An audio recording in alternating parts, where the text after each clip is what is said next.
Welcome to our channel.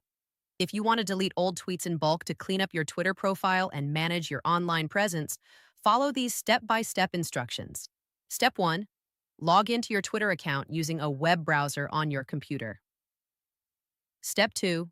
Download your Twitter archive by going to Settings and Privacy, then selecting your account and download an archive of your data.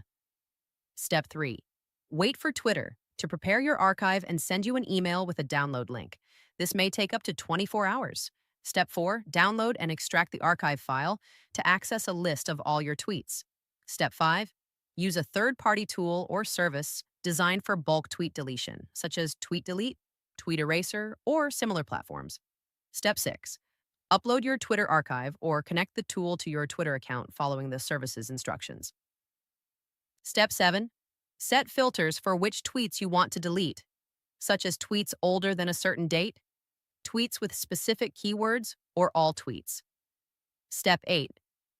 Review the selected tweets and confirm the bulk deletion to remove them permanently from your Twitter profile. Step 9. Note that Twitter's API rate limits may slow down bulk deletions, so large-scale deletions may take time. Don't forget to like this video and subscribe to our channel.